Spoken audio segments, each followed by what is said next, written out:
검은 정장을 입은 중년 남자가 부님을 불렀습니다. 혹시 정부님 씨이신가요? 네, 그런데요. 저는 이 회장님의 법무를 담당하던 변호사 박 변호사입니다. 잠깐 시간 내어주실 수 있을까요? 부님은 무엇인지 모를 불안감이 들었습니다. 법무라니 자신과는 전혀 상관없는 일인 것 같았는데 왜 변호사가 자신을 찾는 걸까요? 작은 상담실로 들어가자 변호사는 두꺼운 서류를 꺼내 놓았습니다. 부님 씨, 회장님께서 남기신 유언장에 당신 이름이 있습니다. 네? 제 이름이요? 부님은 귀를 의심했습니다. 유언장에 자신의 이름이 들어있다니 도무지 이해할 수 없었습니다. 회장님께서 평생을 곁에서 함께해준 부님 씨에게 감사의 뜻으로 유산을 남기셨습니다. 강남에 있는 상가 건물 한 채, 그리고 현금 3억 원. 합치면 거의 10억 원에 달하는 재산이었습니다. 이게 정말인가요? 부님의 목소리는 떨리고 있었습니다. 평생 남의 집 가정부로 살아온 자신에게 이런 일이 일어날 줄은 꿈에도 생각하지 못했습니다. 네, 모든 법적 절차는 완료되었습니다. 필요한 서류에만 서명하시면 됩니다. 주변에서 문상객들이 웅성거리기 시작했습니다. 가정부에게 10억 원의 유산을 남겼다는 소식이 빠르게 퍼져나갔습니다. 오늘의 이야기 시작하겠습니다. 무료 구독과 좋아요 꼭 눌러주세요. 새벽 5시 알람이 울리기 전에 부님은 이미 눈을 뜨고 있었습니다. 72세의 나이에도 몸은 정확한 시간을 기억하고 있었죠. 반지하 방 작은 창문으로 스며드는 희미한 빛을 바라보며 부님은 천천히 몸을 일으켰습니다. 오늘도 또 하루가 시작이구나. 혼잣말을 중얼거리며 일어나 세수를 하고 간단한 아침을 준비했습니다. 미역국 한 그릇과 김치 몇 조각, 그리고 어제 남은 밥 한 공기가 전부였죠. 평생 남의 집에서 화려한 음식들을 만들어 왔지만 정작 자신의 식탁은 언제나 이렇게 소박했습니다. 부님은 평생을 부잣집 가정부로 살아왔습니다. 22살에 결혼해서 아이들을 낳고 남편이 일찍 세상을 떠난 후로는 혼자서 두 아이를 키워야 했죠. 그때부터 시작된 가정부 일이 50년을 훌쩍 넘었습니다. 청소와 빨래, 끼니 준비와 집안 관리까지 부님의 손길이 닿지 않은 곳이 없었습니다. 그때는 정말 바빴지. 아침 일찍 나가서 밤늦게 들어오고 기억 속으로 돌아가니 젊은 시절의 자신이 보였습니다. 두 손에는 늘 걸레와 빨래가 있었고 등에는 어린 영희를 업고 있었죠. 민철이는 옆에서 졸졸 따라다니며 엄마 언제 집에 가? 하고 물어보곤 했습니다. 퇴직한 지도 벌써 3년이 되었습니다. 몸이 예전 같지 않아 더 이상 일을 할 수 없게 되자 오래 섬기던 집에서도 자연스럽게 손을 놓게 되었죠. 그 후로 이 동네 빌라 반지하에서 홀로 지내고 있었습니다. 국민연금과 작은 적금으로 겨우 생활비를 마련하며 검소하게 살아가고 있었습니다. 아들 민철은 42살의 영업사원입니다. 성실하긴 하지만 운이 따라주지 않는 편이었죠. 회사 실적도 좋지 않고 아내와 두 아이를 키우느라 늘 돈에 쪼들리고 있었습니다. 한 달에 한 번씩은 어김없이 부님에게 전화가 왔습니다.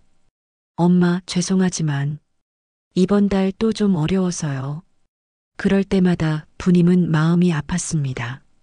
아들이 고생하는 모습을 보는 것만큼 힘든 일이 없었죠. 그래서 자신의 생활비를 아껴가며 조금씩이라도 도와주곤 했습니다. 딸 영희는 48살로 남편과 함께 작은 식당을 운영하고 있었습니다. 하지만 영희는 어머니에 대해 늘 서운함을 품고 있었습니다. 어린 시절부터 엄마가 늘 남의 집에만 있었다는 생각 때문이었죠.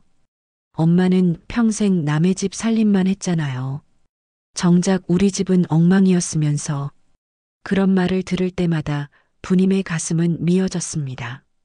생계를 위해 어쩔 수 없었던 선택이었지만 아이들 눈에는 그저 자신들을 버리고 남의 집만 챙긴 엄마로 보였나 봅니다. 점심시간이 되자 부님은 동네 마트에 장을 보러 나갔습니다. 할인 코너에서 시든 채소들을 골라 담으며 계산대에서 1,000원, 10원까지 꼼꼼히 계산했습니다. 집으로 돌아오는 길에 이웃집 할머니와 마주쳤습니다. 부님이 언니, 요즘 어떻게 지내세요? 그냥 그럭저럭 살고 있어요. 딱히 할 일도 없으니 뭐. 자식들은 잘 지내고? 네. 각자 바쁘게 살고 있죠. 짧은 대화를 나누고 집에 들어와 저녁을 준비했습니다. 오늘도 어김없이 소박한 식사였죠. 혼자 먹는 밥상이 이제는 익숙해졌지만 가끔은 적적함이 밀려왔습니다. 저녁을 먹고 나서 부님은 오래된 사진첩을 꺼내 보았습니다. 젊은 시절 남편과 찍은 사진, 어린 아이들과의 추억이 담긴 사진들이 있었습니다. 그 시절에는 비록 가난했지만 가족이 함께 있어서 행복했었죠. 자식들 눈에는 내가 늘 가진 것 없는 늙은이로만 보이겠지. 그래도 내 새끼들인데. 부님은 창밖을 바라보며 속으로 생각했습니다. 아들과 딸 모두 자신과의 거리감을 느끼고 있다는 걸 알고 있었습니다. 평생 남의 집 일에 매달려 살다 보니 정작 자신의 가족들과는 마음의 거리가 생겨버린 것 같았습니다. 밤이 깊어가자 부님은 내일 할 일들을 생각해 보았습니다. 특별한 일정은 없었습니다. 그저 평범한 하루가 또 지나가고 내일도 비슷한 하루가 이어질 뿐이었죠. 겉보기에는 평온해 보이는 일상이었지만 가족 간의 관계는 이미 삐걱대고 있었습니다. 서로를 향한 마음의 문이 조금씩 닫혀가고 있었죠.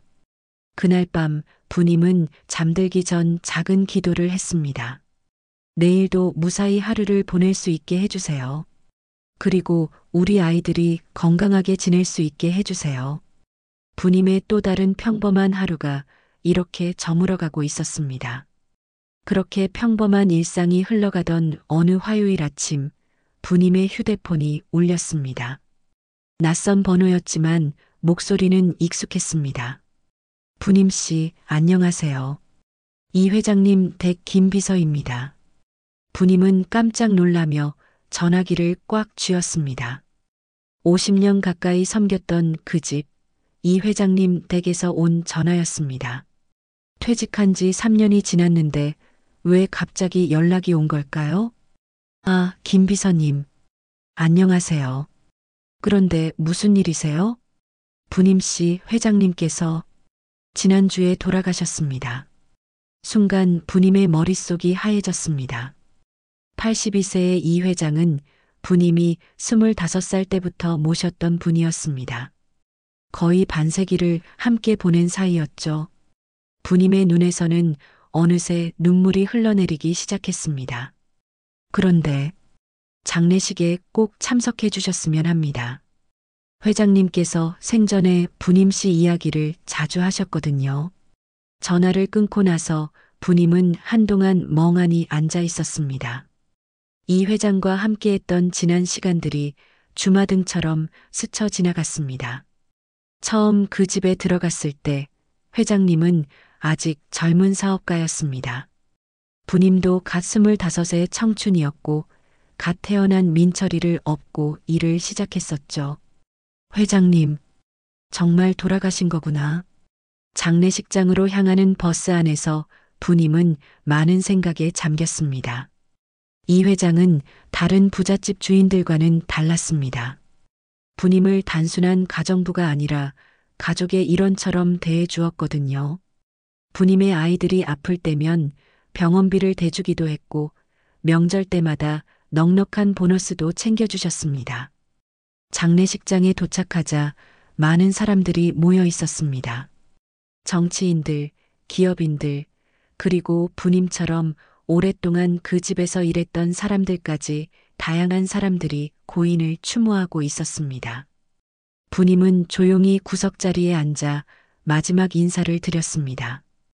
회장님, 그동안 정말 고마웠습니다. 덕분에 아이들 키울 수 있었어요. 문상을 마치고 나오려는데 검은 정장을 입은 중년 남자가 부님을 불렀습니다.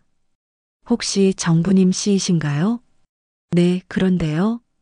저는 이 회장님의 법무를 담당하던 변호사 박 변호사입니다. 잠깐 시간 내어주실 수 있을까요? 부님은 무엇인지 모를 불안감이 들었습니다.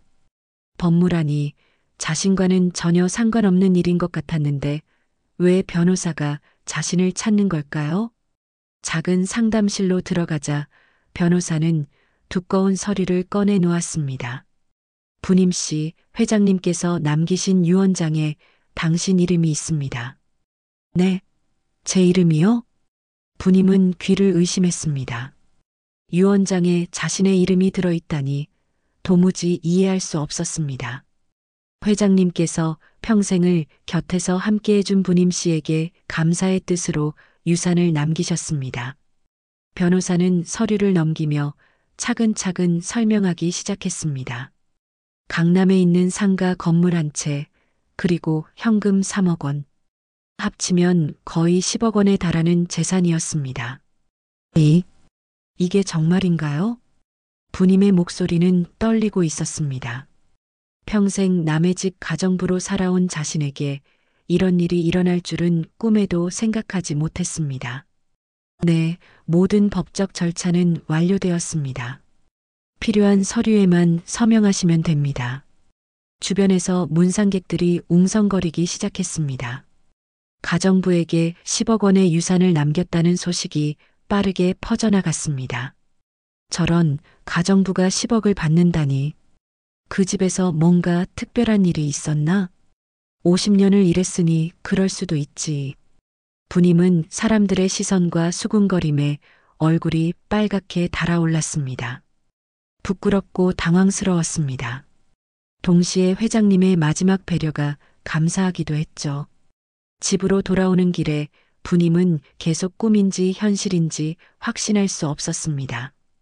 반지하 방에 도착해서야 비로소 현실감이 들었습니다. 평생 이런 돈을 만져본 적이 없었거든요. 정말 내가 이 돈을 받아도 되는 걸까? 그날 저녁 부님은 아이들에게 전화를 걸었습니다. 먼저 민철에게 연락했습니다. 민철아, 엄마야. 오늘 특별한 일이 있었는데. 엄마, 무슨 일이세요? 혹시 어디 아프신 건 아니죠? 아니야, 그게. 이 회장님 장례식에 갔는데 유언장에 엄마 이름이 있다는 거야. 전화 너머로 침묵이 흘렀습니다. 민철은 처음에 무슨 말인지 이해하지 못했습니다. 유언장이요? 그게 무슨...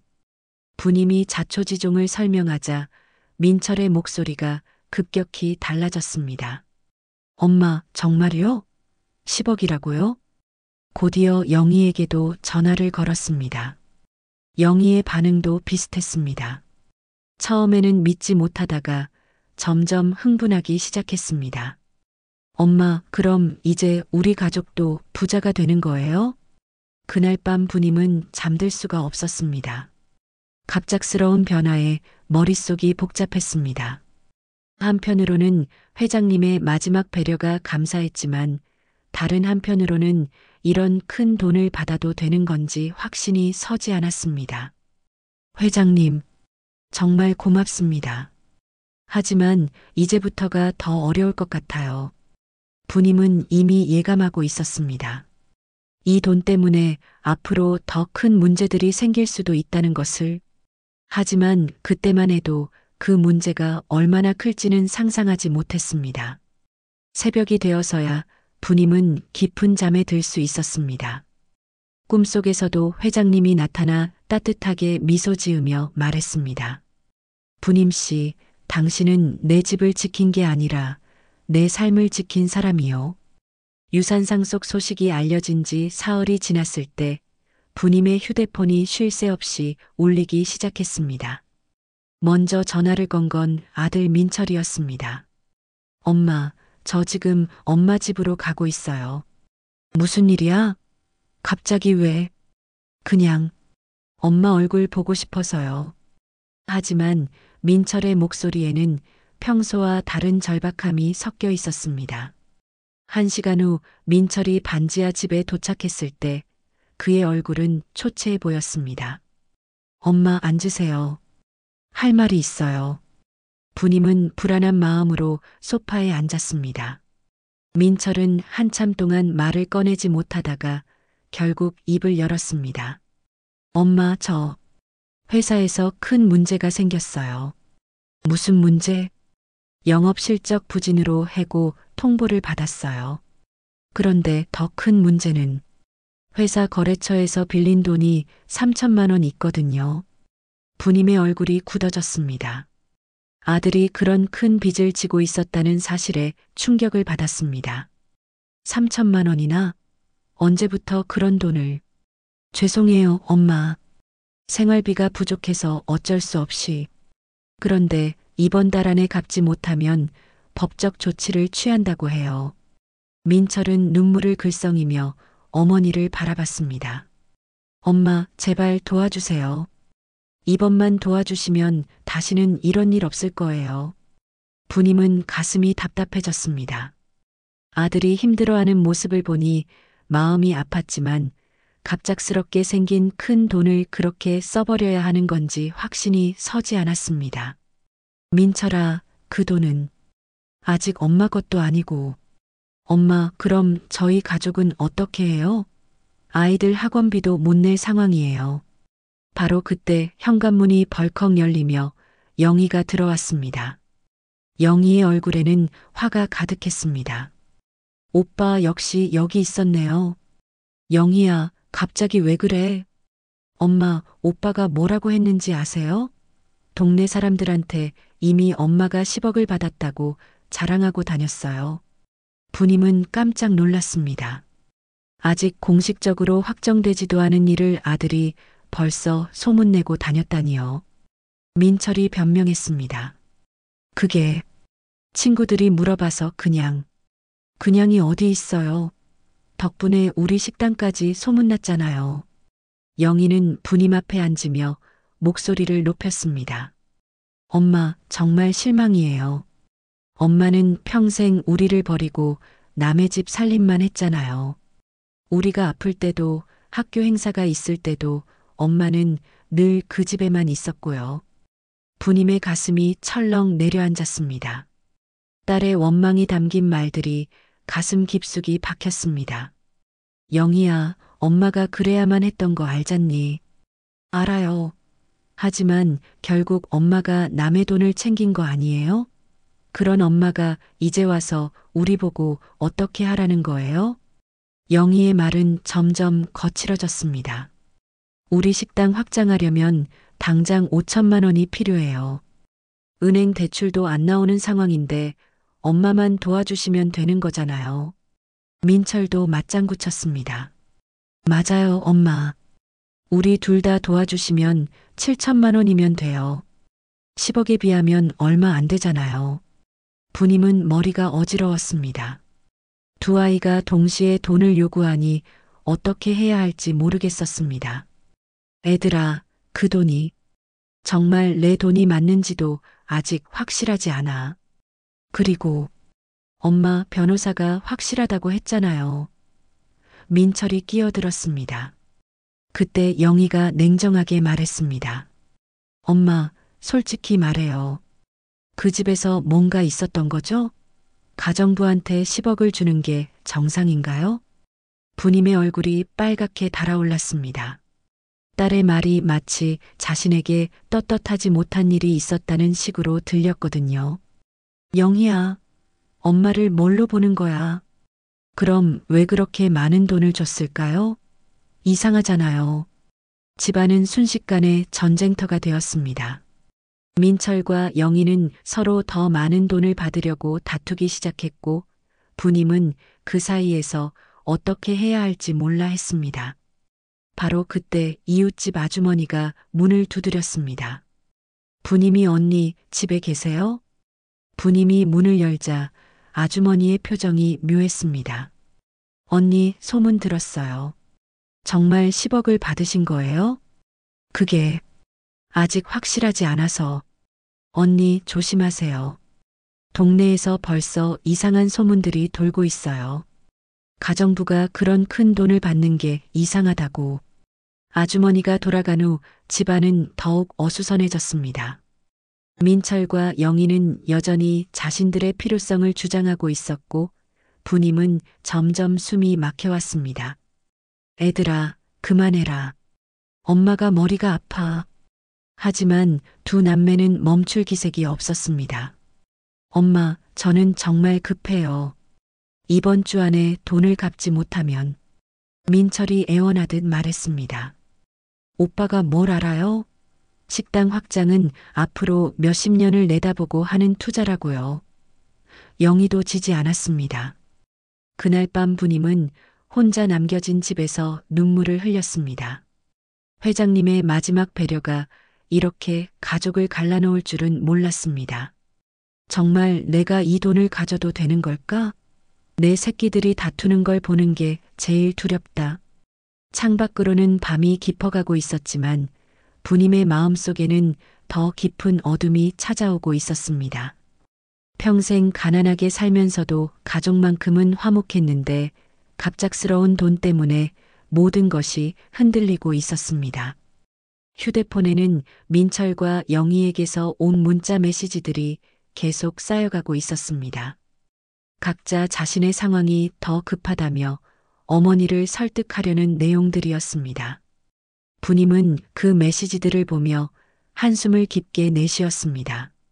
그로부터 일주일 후 부님이 모르는 사이에 민철은 혼자서 박 변호사 사무실을 찾아갔습니다. 어머니에게는 회사 면접을 보러 간다고 거짓말을 했었죠. 변호사님, 안녕하세요. 정부님 씨의 아들 민철입니다. 박 변호사는 의외라는 표정을 지었습니다. 유산 상속은 본인이 직접 와야 하는 일이었거든요. 어머니는 어디 계신가요? 그게 어머니께서 몸이 편찮으셔서 저를 대신 보냈습니다. 유산명의 이전 절차를 빨리 진행하고 싶다고 하시는데요. 민철은 준비해온 거짓말을 늘어놓았습니다. 사실은 사채업자들의 독촉 전화가 하루에도 몇 번씩 와서 더 이상 버틸 수 없었던 상황이었습니다. 죄송하지만 유산 상속은 반드시 본인이 직접 오셔야 합니다. 법적으로 대리인이 할 수 있는 일이 아닙니다. 민철의 얼굴이 급격히 어두워졌습니다. 그럼 어머니 명의로 된 부동산을 담보로 대출받는 건 어떨까요? 그것도 본인 동의 없이는 불가능합니다. 아드님이 너무 성급하신 것 같네요. 변호사 사무실을 나온 민철은 절망에 빠졌습니다. 그날 오후에는 사채업자 2명이 직장으로 찾아와 큰 소리를 냈습니다. 김민철 씨, 약속 지키셔야죠. 이미 연장해 드린 게 며칠인데요. 조금만 더 기다려 주세요. 곧 큰 돈이 들어와요. 무슨 큰 돈? 설마 어머니 유산 얘기하는 거 아니죠? 그런 불확실한 돈 갖고 시간 끄는 거면. 결국 민철은 그날 회사에서 쫓겨나다시피 했습니다. 동료들의 시선도 차갑게 변했고 상사는 더 이상 참을 수 없다며 당장 사표를 내라고 했습니다. 한편 영희도 비슷한 상황에 처해 있었습니다. 식당 확장을 위해 이미 계약금을 넣어둔 상태였는데 잔금을 치를 돈이 없었습니다. 남편과도 매일 다투고 있었죠. 당신이 어머니한테 제대로 얘기 안 했나? 왜 아직도 돈이 안 나와? 내가 뭘 어떻게 해? 엄마가 아직 결정 못 내리셨다고. 그럼 우리는 계약금 날리고 망하라는 거야? 영희는 남편의 다그침에 견딜 수 없어서 어머니 집으로 달려갔습니다. 마침 민철도 와 있어서 또다시 형제 간 싸움이 벌어졌습니다. 오빠가 성급하게 군 게 문제야. 변호사 사무실까지 혼자 가고 그러니까 일이 꼬인 거잖아. 내가 언제 그랬다고? 나는 그냥 상담받으러 간 거야. 상담이면 엄마랑 같이 가는 게 맞죠. 오빠는 항상 독단적이야. 부님은 두 아이가 다투는 모습을 보며 가슴이 찢어질 것 같았습니다. 평생 가난하게 살면서도 이렇게까지 심하게 다투는 건 처음 봤거든요. 애들아, 제발 그만 싸워라. 엄마가 알아서 할게. 하지만 상황은 더욱 악화되었습니다. 민철이 갑자기 가슴을 움켜쥐며 쓰러진 것입니다. 오빠, 오빠 괜찮아요? 가슴이 너무 아파. 응급차를 부르는 소동 끝에 민철은 병원으로 실려갔습니다. 의사는 극심한 스트레스로 인한 공황장애 증상이라고 진단했습니다. 병원 응급실에서 부님은 아들의 손을 잡고 눈물을 흘렸습니다. 민철아, 괜찮아. 엄마가 다 해결해 줄게. 그때 영희가 복도에서 전화 통화를 하는 소리가 들려왔습니다. 여보, 오빠가 쓰러져서 병원에 왔어. 네, 그러니까 더 빨리 처리해야 해요. 엄마한테 강하게 얘기할게. 부님은 딸의 말을 듣고 더욱 마음이 아팠습니다. 아들은 병원에 누워 있는데 딸은 여전히 돈 얘기만 하고 있었습니다. 병실로 옮겨진 민철 옆에서 형제는 또다시 다투기 시작했습니다. 누나가 욕심만 부리지 않았어도 엄마가 이렇게 고민 안 했을 거야.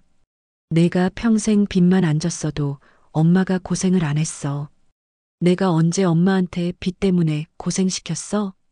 그럼 지금 이 상황이 뭐야? 엄마 보기 민망하지도 않아? 두 사람의 목소리는 점점 커졌고 다른 환자들이 항의할 정도였습니다. 부님은 견딜 수 없어서 병실을 나와 복도 벤치에 앉았습니다. 내가 뭘 잘못했길래 이런 일이. 그때 한 간병인 아주머니가 다가와서 말했습니다. 어머니, 괜찮으세요? 아까부터 우시는 걸 봤는데. 아니에요, 괜찮습니다. 자식들 때문이시죠? 요즘 자식들은 참. 부모 마음은 모르고 자기 욕심만 챙기려고 해요. 간병인의 말이 가슴에 와 닿았습니다. 정말 자신의 아이들이 이렇게 변한 것일까요? 저녁이 되어서 민철의 상태가 안정되자 부님은 두 아이를 불러 앉혔습니다. 애들아, 엄마 말 좀 들어봐. 엄마, 이제 정말 결정하셔야 해요. 더 이상 미룰 수 없어요. 영희가 다급하게 말했습니다. 누나 말이 맞아요. 저도 정말 한계예요. 민철도 침대에서 힘없이 말했습니다. 부님은 두 아이의 얼굴을 차례로 바라봤습니다. 언제부터인가 아이들의 눈에서는 따뜻함 대신 절박함만 보였습니다. 돈보다 중요한 건 우리가 서로를 버리지 않는 거야. 하지만 부님의 말은 두 아이에게 제대로 전달되지 않는 것 같았습니다. 그들의 마음은 이미 돈에만 집중되어 있었거든요. 그날 밤 부님은 병원 의자에서 밤을 새웠습니다. 아들의 잠든 얼굴을 바라보며 지난 세월을 떠올렸습니다. 내가 평생 남의 집만 돌보느라 정작 내 자식들 마음은 챙기지 못했구나. 새벽이 되어서야 부님은 깊은 잠에 들었습니다. 꿈속에서도 아이들은 여전히 다투고 있었고 부님은 그 사이에서 어쩔 줄 모르고 서 있었습니다. 민철이 병원에서 퇴원한 지 사흘 후 부님의 평온했던 일상은 완전히 뒤바뀌었습니다. 아침 일찍부터 기자 한 명이 반지하 집 앞에서 기다리고 있었거든요. 정부님 씨시죠? 저희는 일간지 사회부 기자입니다. 잠깐 인터뷰 요청드리고 싶은데요. 부님은 당황해서 문을 열지 못했습니다. 인터뷰요? 저는 그런 거 할 말이 없는데. 가정부 상속 사건으로 화제가 되고 있잖아요. 시민들도 궁금해하고 있고요. 부님의 얼굴이 빨갛게 달아올랐습니다. 자신의 사적인 일이 신문에 나간다니 상상만 해도 끔찍했습니다. 저는 그런 거 원하지 않아요. 그냥 조용히 살고 싶어요. 하지만 기자는 쉽게 물러서지 않았습니다. 결국 부님은 뒷문으로 나가 동네를 벗어나야 했습니다. 마트에 갔을 때는 더욱 충격적인 일이 벌어졌습니다. 계산대 아주머니가 부님을 보자마자 수군거리기 시작했습니다. 저분이 그 유명한 가정부래요. 진짜요? 10억 받은 분이요? 그런데 정말 그냥 가정부였을까요? 뭔가 이상하지 않아요? 부님은 얼른 물건값을 계산하고 마트를 나왔지만 귀에서는 계속 사람들의 수군거림이 들렸습니다. 집으로 돌아오는 길에 이웃 아주머니들과 마주쳤습니다. 부님이 언니 요즘 힘드시죠? 신문에도 나온다면서요? 대단하세요. 그런데 정말 그냥 일만 한 거예요? 사람들이 좀 이상하게 생각하던데. 아주머니들의 말 속에는 은근한 의욕이 담겨 있었습니다. 부님은 더 이상 참을 수 없어서 집으로 뛰어갔습니다. 그날 오후 부님의 휴대폰에는 낯선 번호로 전화가 계속 걸려왔습니다. 대부분이 기자들이거나 호기심 많은 사람들이었습니다. 정부님 씨, 정말 50년 동안 그 집에서 일하셨어요? 혹시 이 회장과 특별한 관계가 있었던 건 아닌가요? 10억이라는 거액을 받을 만한 이유가 있었나요? 부님은 전화기를 꺼버리고 싶었지만 아이들 연락이 올까봐 그럴 수도 없었습니다. 바로 그때 민철이 급하게 집으로 왔습니다. 얼굴이 창백했습니다. 엄마, 큰일 났어요. 무슨 일이야? 사채업자들이 우리 집까지 찾아왔어요. 아내와 아이들이 무서워해서 친정으로 피해 있어요. 부님의 가슴이 철렁 내려앉았습니다. 손자들까지 고생하게 만들었다는 생각에 눈앞이 캄캄해졌습니다. 그 사람들이 뭐라고 했어? 어머니 유산 얘기까지 알고 있더라고요. 그 돈으로 빚을 갚으라고. 안 그러면 계속 괴롭히겠다고 했어요. 민철은 어머니 앞에 무릎을 꿇었습니다. 엄마, 제발 살려주세요. 이대로 가면 저희 가족 다 망해요.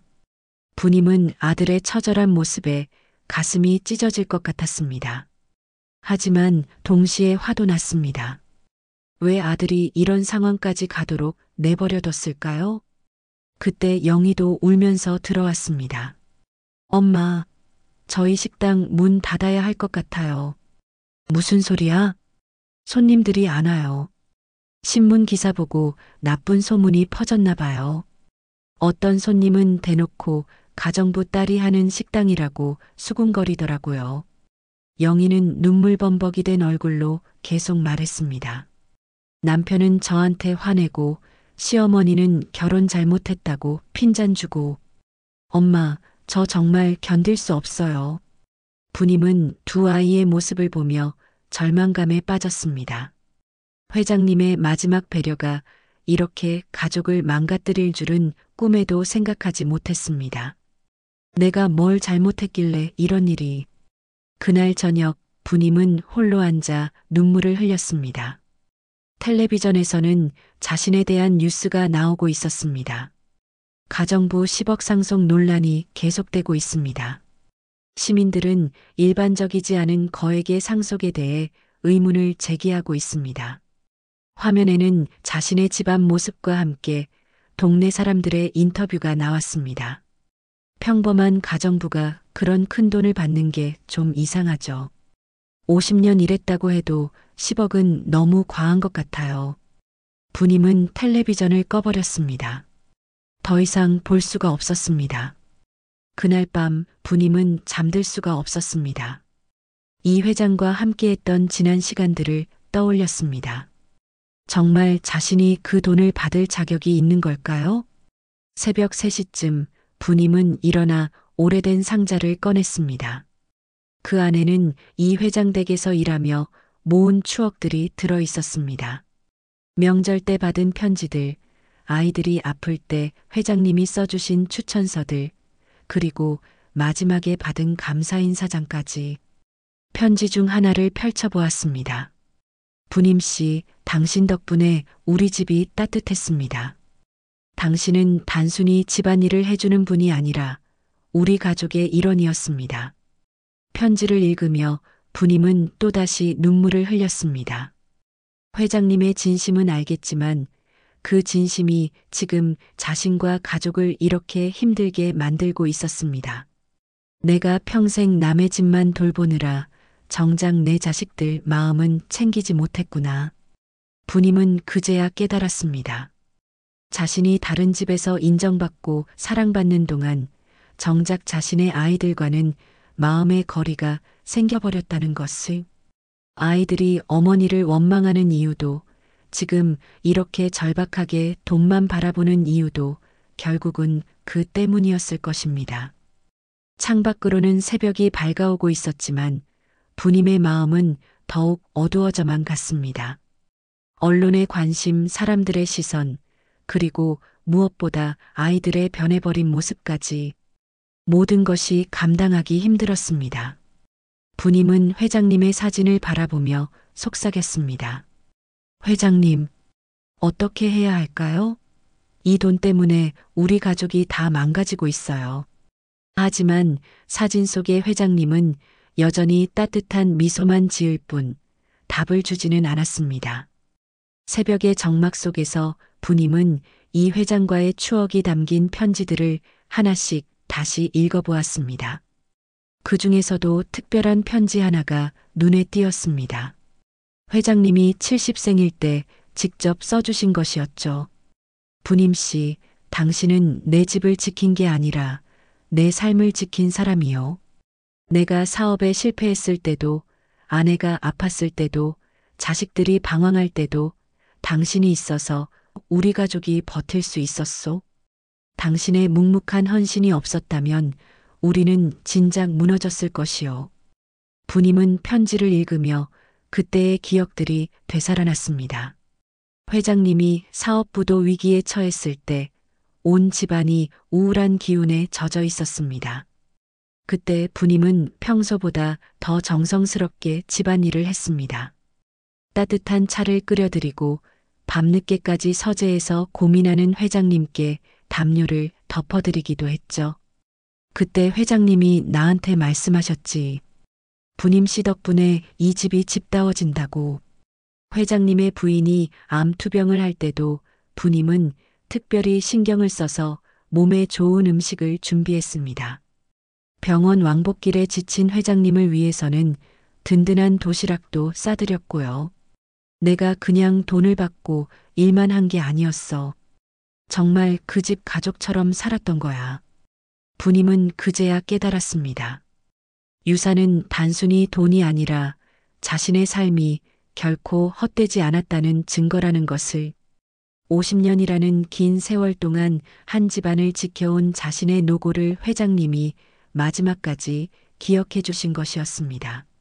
하지만 그런 깨달음도 잠시 현실의 무게가 다시 어깨를 눌렀습니다.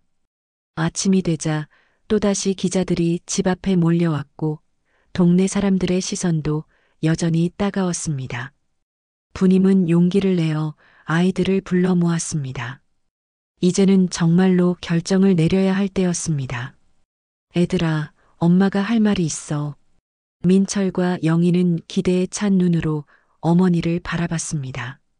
드디어 돈을 나누어 주겠다는 말을 들을 수 있을 거라고 생각했거든요. 부님은 이 회장의 편지를 두 아이에게 보여주었습니다. 이 편지들을 읽어봐. 회장님이 엄마한테 왜 이런 유산을 남기셨는지 알 수 있을 거야. 민철이 편지를 받아들며 말했습니다. 엄마, 그런 건 나중에 읽어볼게요. 지금 당장 급한 건 돈 문제잖아요. 영희도 맞장구 쳤습니다. 맞아요. 엄마의 과거 얘기는 지금 중요하지 않아요. 우리는 현재가 급해요. 부님은 아이들의 반응에 실망했습니다. 자신이 왜 이 돈을 받게 되었는지, 그 의미가 무엇인지 아이들은 전혀 관심이 없었습니다. 애들아, 엄마 말 좀 들어봐. 이 돈은 그냥 생긴 게 아니야. 엄마가 평생, 엄마. 민철이 목소리를 높였습니다. 지금 그런 얘기할 시간 있어요? 사채업자들이 내일까지 답을 달라고 했어요. 영희도 다급하게 말했습니다. 엄마, 우리 식당도 이번 주 안에 결정하지 않으면 완전히 망해요. 제발 현실을 보세요. 부님은 두 아이의 절박함을 이해했습니다. 하지만 동시에 안타까웠습니다. 언제부터인가 아이들과 자신 사이에는 이렇게 깊은 간극이 생겨버린 걸까요? 그럼 정말로 엄마가 돈을 나누어 주면 모든 게 해결될까? 당연하죠. 두 아이가 동시에 대답했습니다. 그 후에는 또 다른 문제가 생기면 또 엄마한테 손을 벌릴 거야? 민철이 머뭇거리며 대답했습니다. 그런 건 생각해 보면서 살겠어요. 영희도 비슷하게 답했습니다. 엄마가 도와주시면 정말 열심히 살 거예요. 부님은 아이들의 대답에서 확신을 찾을 수 없었습니다. 지금 당장의 문제만 해결되면 된다는 식의 생각이 보였거든요. 애들아, 엄마가 이 돈을 받은 진짜 이유를 알겠니? 엄마가 오래 일하셔서요. 민철이 성의 없이 답했습니다. 그게 다가 아니야. 회장님은 엄마한테 이런 말씀을 하셨어. 당신은 내 집을 지킨 게 아니라 내 삶을 지킨 사람이다라고. 부님은 목소리를 가다듬으며 계속했습니다. 돈보다 중요한 건 우리가 서로를 버리지 않는 거야. 이 돈은 너희를 갈라놓으려는 게 아니야. 하지만 아이들의 반응은 여전히 차가웠습니다. 엄마, 그런 감성적인 얘기는 나중에 해요. 지금은 정말 급해요. 영희가 초조하게 말했습니다. 민철도 거들었습니다. 엄마, 우리가 서로 안 버린다고 해서 빚이 없어져요? 식당이 살아나요? 부님은 아이들과 대화가 되지 않는다는 걸 깨달았습니다. 서로 다른 언어로 이야기하고 있는 것 같았습니다. 그날 오후 부님은 혼자서 이 회장의 묘소를 찾아갔습니다. 조용한 추도공원에서 회장님의 묘비 앞에 앉아 긴 시간 동안 이야기했습니다.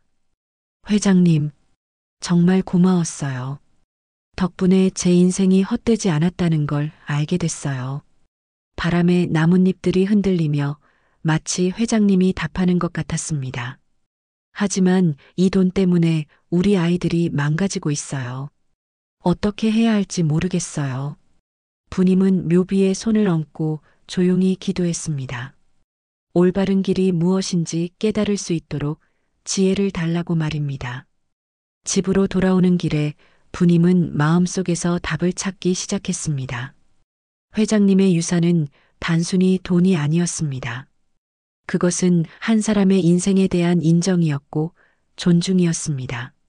내가 이 돈을 어떻게 쓰느냐에 따라 회장님의 마지막 뜻이 살아날 수도 죽을 수도 있구나. 그날 밤 부님은 최종 결정을 내렸습니다. 아이들이 원하는 대로 돈을 나누어 주는 것만이 답이 아니라는 것을, 진정으로 가족을 살리는 길이 무엇인지 알게 된 것입니다.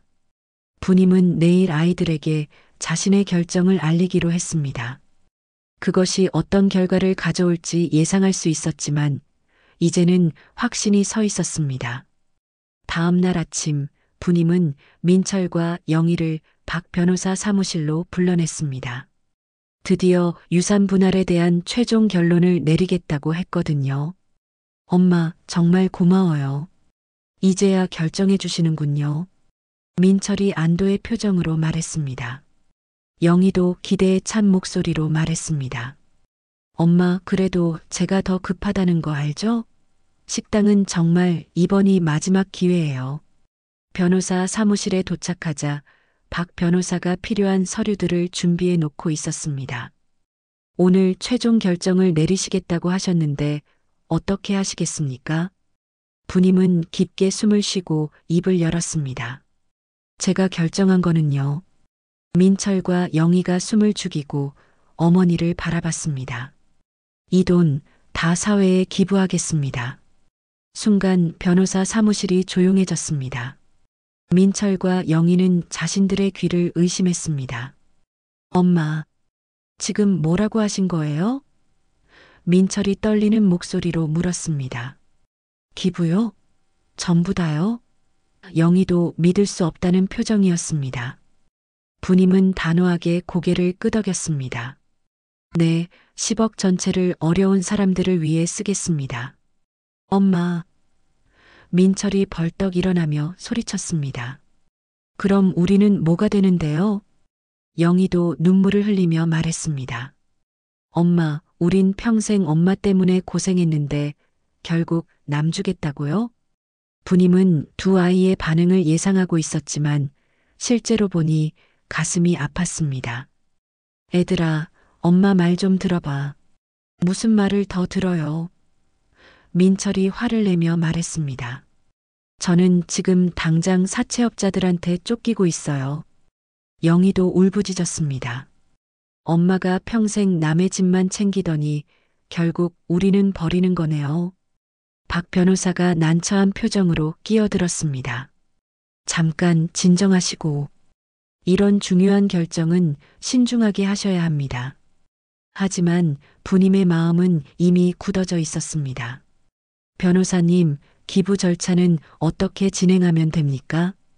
정부님 씨, 정말 확실하신 겁니까? 한번 기부하시면 되돌릴 수 없습니다. 네, 확실합니다. 민철이 어머니 앞에 무릎을 꿇었습니다. 엄마, 제발요. 저희 가족 생각해 주세요. 제 아이들은 어떻게 해요? 엄마, 영희도 따라서 무릎을 꿇었습니다. 우리가 뭘 잘못했다고 이런 식으로 버리시는 거예요? 부님은 두 아이가 무릎 꿇는 모습을 보며 눈물이 났지만 결심을 바꾸지는 않았습니다. 일어나라. 엄마가 너희를 버리는 게 아니야. 그럼 왜 이런 결정을 하세요? 민철이 울면서 물었습니다. 부님은 천천히 입을 열었습니다.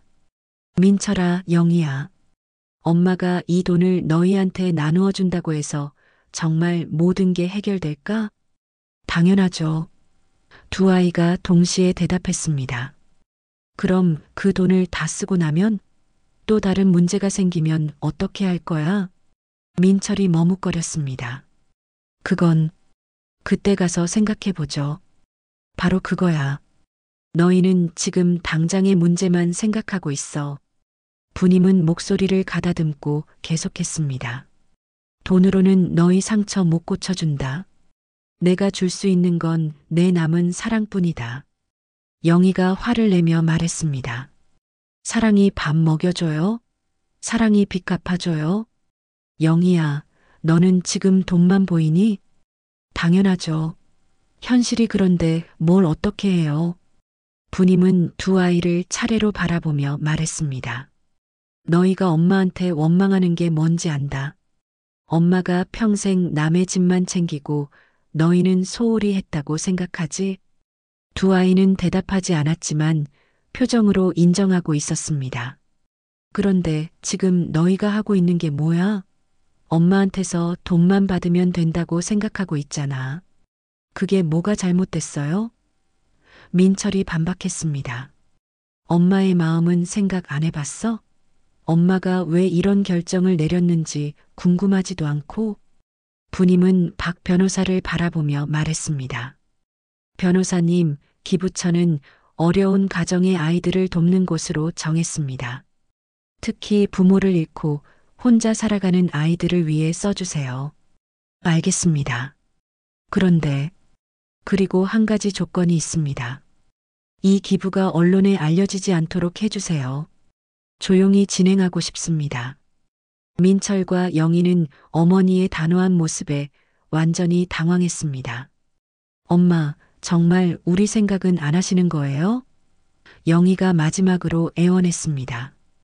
부님은 딸을 바라보며 말했습니다. 영희야, 엄마가 너희를 생각 안 한다면 왜 이런 어려운 결정을 내리겠니? 이게 우리를 생각하는 거라고요? 그래. 돈으로 해결할 수 있는 건 당장의 문제뿐이야. 하지만 진짜 문제는 우리 마음속에 있어. 부님은 두 아이의 손을 잡으려 했지만 두 아이는 손을 뿌리쳤습니다. 엄마, 저는 정말 실망했어요. 민철이 차갑게 말했습니다. 저도요.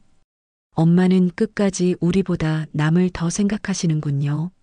영희도 따라서 말했습니다. 두 아이는 화가 나서 변호사 사무실을 나가버렸습니다. 부님은 홀로 남아 서류에 서명을 마쳤습니다. 변호사님, 이 결정이 옳은 건지 확신이 안 서네요. 어려운 결정이셨을 겁니다. 하지만 분명한 건 이 기부로 많은 아이들이 도움을 받게 될 거라는 점입니다. 부님은 변호사 사무실을 나와 집으로 돌아가는 길에 많은 생각에 잠겼습니다. 아이들이 자신을 용서할 날이 올까요? 과연 이 선택이 옳았을까요? 하지만 부님은 알고 있었습니다. 진정한 사랑은 때로는 아픈 결정을 내리는 것이라는 걸 말입니다. 부님의 기부 소식은 조용히 진행되었지만 어떻게든 언론에 알려졌습니다. 하지만 이번에는 이전과 다른 반응이 나왔습니다. 가정부 출신 할머니의 숭고한 기부 정신에 시민들이 감동하고 있습니다. 10억 전액을 어려운 아이들을 위해 기부하신 정부님 씨의 이야기가 화제가 되고 있습니다. 동네 사람들의 시선도 완전히 바뀌었습니다. 부님이 언니 정말 대단하세요. 그런 큰 돈을 기부하시다니. 처음에는 좀 이상하게 생각했는데 이제 보니 정말 훌륭한 분이시네요. 하지만 정작 부님은 그런 칭찬들이 공허하게 느껴졌습니다. 가장 소중한 두 아이와의 관계가 완전히 틀어져 버렸거든요. 기부 후 한 달이 지났지만 민철과 영희는 어머니와 연락을 끊었습니다. 부님은 매일 아이들에게 안부 문자를 보냈지만 답장은 오지 않았습니다. 민철아, 엄마야. 잘 지내니? 손자들은 괜찮고? 영희야, 식당 일은 어떻게 됐어? 몸은 괜찮지? 하지만 돌아오는 건 침묵뿐이었습니다. 그러던 어느 날 부님은 작은 결심을 했습니다. 기부한 돈이 어떻게 쓰이고 있는지 직접 확인해 보고 싶어서 아동복지센터를 찾아갔습니다. 안녕하세요. 저는 정부님입니다. 아, 정부님 할머니. 정말 감사드려요. 할머니 덕분에 많은 아이들이 도움을 받고 있어요. 센터 원장은 부님을 안내하며 아이들을 소개해 주었습니다. 부모를 잃고 혼자 살아가는 아이들, 가난 때문에 제대로 교육을 받지 못하던 아이들이 많았습니다. 할머니, 고마워요. 한 아이가 부님에게 다가와 인사했습니다. 할머니 덕분에 저희가 공부할 수 있게 됐어요. 다른 아이도 말했습니다. 부님은 아이들의 순수한 미소를 보며 가슴이 따뜻해졌습니다. 동시에 자신의 아이들 생각도 났습니다. 저 아이들은 감사할 줄 아는데 정작 자신의 아이들은 왜 그러지 못할까요? 원장님, 제가 여기서 봉사활동을 할 수 있을까요? 물론이죠. 아이들도 할머니를 만나면 정말 좋아할 거예요. 그렇게 부님은 매일 아동복지센터에서 봉사를 시작했습니다.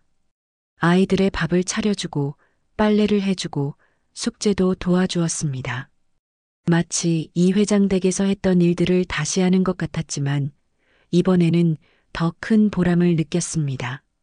할머니, 오늘 시험 잘 봤어요. 할머니가 해주신 반찬이 정말 맛있어요. 아이들의 밝은 모습을 보며 부님은 자신의 선택이 틀리지 않았음을 확신했습니다. 몇 달이 지난 어느 날 민철이 센터로 찾아왔습니다. 초췌해진 얼굴이었지만 예전보다는 차분해 보였습니다.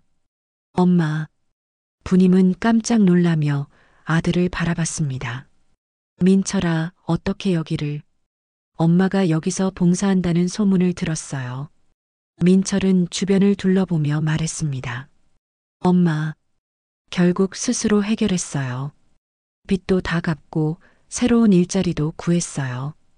부님의 눈에서 눈물이 흘렀습니다. 정말이니? 네. 처음에는 원망했어요. 하지만 시간이 지나면서 생각해보니 엄마가 돈을 주셨어도 근본적인 해결책이 되지 않았을 거예요. 민철은 아이들이 공부하는 모습을 바라보며 계속했습니다. 저희 아이들한테도 말했어요. 할머니는 우리보다 더 어려운 아이들을 도와주신 거라고. 처음엔 아이들도 서운해했지만 지금은 할머니를 자랑스러워해요. 그때 영희도 나타났습니다. 눈이 빨갛게 부어 있었습니다. 엄마, 미안해요. 영희는 어머니 앞에 무릎을 꿇으며 울었습니다. 엄마를 너무 이기적인 사람으로만 봤어요. 정말 죄송해요. 부님은 두 아이를 끌어안으며 함께 눈물을 흘렸습니다. 괜찮다, 괜찮아. 엄마가 너희 마음을 몰라줘서 미안했어. 영희가 울먹이며 말했습니다. 식당은 결국 문 닫았어요. 하지만 새로운 일을 시작했어요. 반찬 배달 사업인데 혼자 사시는 어르신들께 건강한 음식을 배달해 드리는 거예요. 정말이니? 네. 엄마 보고 배운 거예요. 돈보다 의미 있는 일을 해야겠다고 생각했어요. 센터의 아이들이 부님 가족을 보며 신기해했습니다. 할머니, 저분들이 할머니 자녀분들이에요? 네, 그래요. 와, 할머니 닮아서 착하게 생겼어요. 아이들의 순수한 말에 민철과 영희는 부끄러워했습니다. 그날 저녁 가족 셋은 오랜만에 함께 식사를 했습니다. 간소한 식탁이었지만 예전보다 훨씬 따뜻했습니다. 엄마, 이제야 알겠어요. 우리가 잃어버린 건 돈이 아니라 엄마 마음이었네요. 영희가 말했습니다. 그리고 우리 자신도 잃어버렸고요. 민철이 덧붙였습니다. 부님은 두 아이의 손을 잡으며 말했습니다. 돈은 흘러가지만 피는 남는 거다. 그걸 잊지 말아라. 몇 년 후 부님은 80 가까운 나이에도 여전히 센터에서 아이들을 돌보고 있었습니다. 민철은 안정적인 직장을 얻어 가족을 잘 보살피고 있었고 영희의 반찬 배달 사업도 지역에서 인정받는 사회적 기업으로 성장했습니다. 할머니, 오늘도 고마워요. 조심히 가라, 우리 애들아. 부님은 흐릿해진 눈으로도 여전히 따뜻한 미소를 지었습니다. 이 회장님의 마지막 선물은 단순한 돈이 아니라 진정한 가족의 의미를 되찾게 해준 귀중한 기회였습니다. 저녁 무렵 민철과 영희가 어머니를 모시러 왔습니다. 엄마, 집에 가요. 그래, 집에 가자. 세 사람은 손을 잡고 집으로 걸어갔습니다. 석양이 지는 하늘 아래 진정한 가족의 모습이 있었습니다. 돈으로는 살 수 없는 가장 소중한 것들을 되찾은 가족의 모습 말입니다.